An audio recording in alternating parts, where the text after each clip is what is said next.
പുസ്തക പ്രകാശനത്തിന് സാക്ഷിയായി കോഴിക്കോട് മാവൂർ റോഡിലെ പൊതുശ്മശാനമായ സ്മൃതിപഥം. നോവലിന്റെ പേര് പോലെ രാത്രി 12 മണിക്കാണ് പുസ്തക പ്രകാശനം ചെയ്തത്. പ്രശസ്ത യുവ എഴുത്തുകാരൻ അഖിൽ പി ധർമ്മജൻ രചിച്ച രാത്രി 12-ന് ശേഷം എന്ന നോവലിന്റെ പുസ്തക പ്രകാശനമാണ് Kozhikode mayor doctor Beena Philip നിർവഹിച്ചത്. കറുത്ത നിറമുള്ള ട്രാക്ക് സ്യൂട്ടും ടീഷർട്ടും ധരിച്ച സിദ്ധാർത്ഥ് അതിവേഗം ഓടി വരുന്നു. അവൾ പെട്ടെന്നു തന്നെ മരത്തിന്റെ പിന്നിലേക്ക് കൂടുതൽ മറഞ്ഞു. ജംഗ്ഷനിലെത്തിയതും അവന്റെ കാലൊച്ച കേൾക്കാതെയായി. അവന്റെ തുടർ സഞ്ചാരം ഏത് ദിശയിലേക്കാണെന്നറിയാൻ അവൾ ക്ഷമയോടെ കാത്തുനിന്നു. ജംഗ്ഷനിലേക്ക് നടന്നെത്തിയ സിദ്ധാർത്ഥ് വനിതയുടെ വീടിന്റെ ദിശയിലേക്ക് നടക്കാൻ തുടങ്ങി. റാം കെയർ ഓഫ് ആനന്ദി എന്ന നോവലിലൂടെ ശ്രദ്ധേയനായ അഖിൽ പി ധർമ്മജന്റെ പുതിയ നോവലായ രാത്രി 12-ന് ശേഷം എന്ന കൃതിയുടെ പ്രകാശനമാണ് കോഴിക്കോട് മാവൂർ റോഡിലുള്ള പൊതുശ്മശാനമായ സ്മൃതിപഥത്തിൽ വെച്ച് നടന്നത്. പുസ്തകത്തിന്റെ പേര് സൂചിപ്പിക്കുന്നത് പോലെ രാത്രി 12 മണിക്കാണ് പുസ്തക പ്രകാശനം നടന്നത്.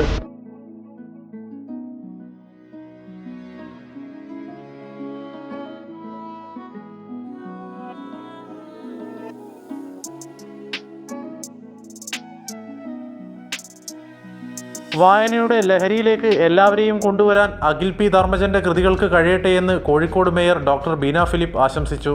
എല്ലാ തരത്തിലും ഈ പുസ്തകം വായനയിൽ നകന്നു പോകുന്ന ഒരു സമൂഹത്തിലേക്ക് വായനയുടെ വലിയൊരു തണുപ്പ് കൊണ്ടുവന്നുകൊണ്ട് വായനയുടെ ലഹരിയിലേക്ക് നമ്മളെല്ലാവരെയും കൊണ്ടുവന്നുകൊണ്ട് വീണ്ടും നമുക്കൊരു വായനയുടെ വാടാത്ത വസന്തം തീർക്കാം.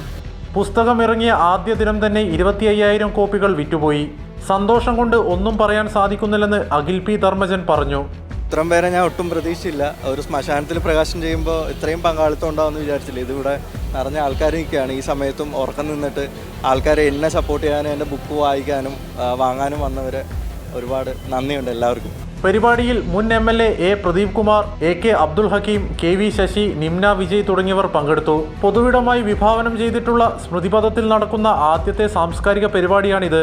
മലയാളികളുടെ പ്രിയപ്പെട്ട കഥാകാരനായ MT വാസുദേവൻ നായർക്ക് യാത്രാമൊഴിയേകിയ സ്ഥലം കൂടിയാണ് സ്മൃതിപഥം. രാജ്യത്തെ ആദ്യത്തെ സാഹിത്യ നഗരമായി യുനെസ്കോ അംഗീകരിച്ച കോഴിക്കോട്ടെ പൊതുശ്മശാനം പോലും സാഹിത്യ സാംസ്കാരിക പരിപാടികൾ കൂടി അരങ്ങൊരുക്കാവുന്ന വിധത്തിലാണ് രൂപകൽപ്പന ചെയ്തെന്ന കാര്യവും എടുത്തു പറയേണ്ടതുണ്ട്. കൈരളി ന്യൂസ്, കോഴിക്കോട്.